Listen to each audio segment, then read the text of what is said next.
This is question 9, and it's a question involving finding the volume of a prism. And to do that, we're also going to need to use a bit of SOHCAHTOA and trigonometry.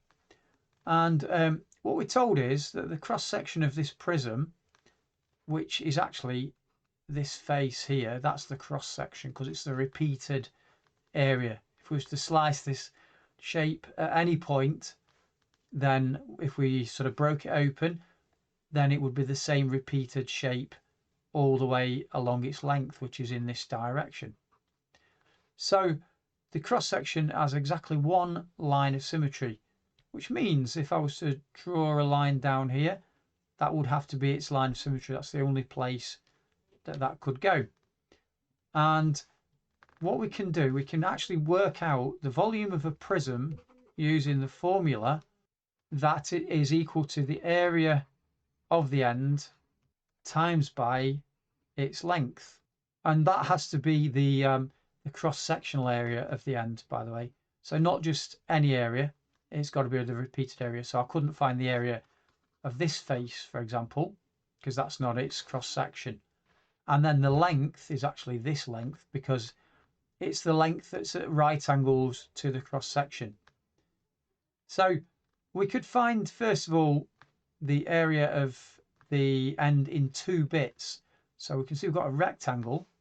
So the area of the rectangle is fairly straightforward because that's just going to be, I'll just draw this shape again, actually, the end. So we can see we've got something looking a little bit like this. We've got a rectangle and a triangle stuck onto it. So I'm going to find the area of the rectangle first, and that's straightforward because that's just going to be the height times the width. So that's just going to be 12 times 10 is 120 centimeters squared. And then if we look at the triangle on top, we can see that this is 40 degrees here, and we could draw this line of symmetry there, and what we'd end up with is a right angled triangle. And I'm going to again just draw that triangle on its own again. There's the line of symmetry. This is going to be 90 degrees, this is going to be 40, and we do know this distance here. We know that that's going to be 5 because it's half of the distance across there, because it's the bisector of that line. And so we need to work out this value, which is the height of this triangle, in order to be able to find its area. And to do that, we can choose to use SOHCAHTOA, where S stands for sine, C stands for cos, and T is tan. And we need to first of all work out which one it is we're going to use. So we can see what we've got there. This 5, compared to the angle that we've got, is the adjacent. And the one that we're looking for, the X, is the opposite. So we need to look at this SOHCAHTOA and decide which one of these includes an O for opposite and an A for adjacent. So now we can see that it's tan. What we can do is we can say, well, tan of the angle, so tan 40, is equal to the opposite, which is X, which is what we're looking for, over 5, which is the adjacent. And if we rearrange that, we can make X the subject by timesing both sides by 5, and we'd end up with X is equal to 5 times tan 40. And that's just a question of putting that into the calculator. So I'm just going to go 5 times and then tan 40 degrees, and that'll just give me the answer. So it's not a very nice number there, 4.1955. We'll just round it up to 4 decimal places at the moment. So 4.1955. That's just 4 decimal places. We're asked to give our answer correct to 3 significant figures. So as long as we're a little bit more accurate than that, we're okay. We couldn't round this up to 2 significant figures because then we'd be less accurate than the final answer we're required to give. So now what we need to do, we know what x is. We want to find the area of the triangle. And we know the formula for that because it's equal to half the base times the height. And in our case, the base is actually, of this whole thing, is 10. Because we've got another 5 there. So that's going to be half times 10 times the figure we've got on our calculator, 4.1955.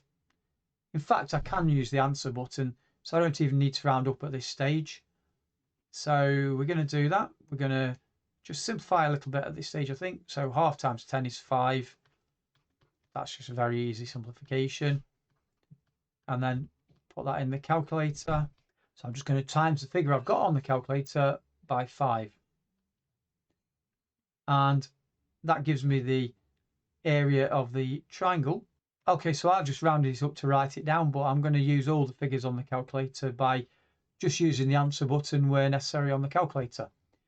And then we can find the area of the end just by taking the area of the rectangle, adding it to the area of the triangle.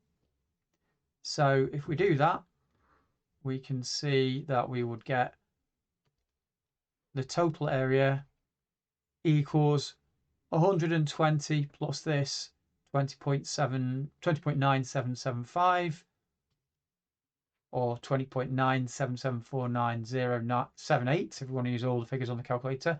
So I'm just going to add 120 to that, and we can see that we get 140.9775 if I'm rounding it up to 4 decimal places.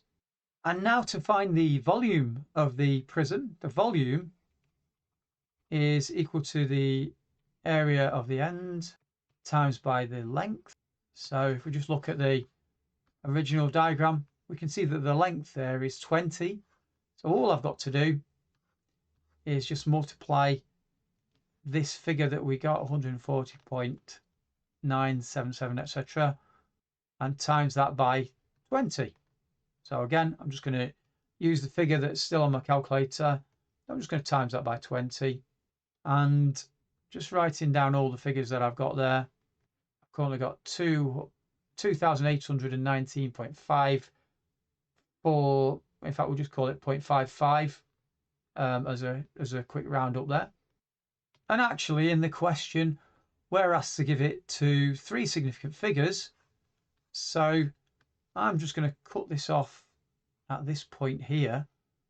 And so I need to look at the 4th significant figure, which is the 9.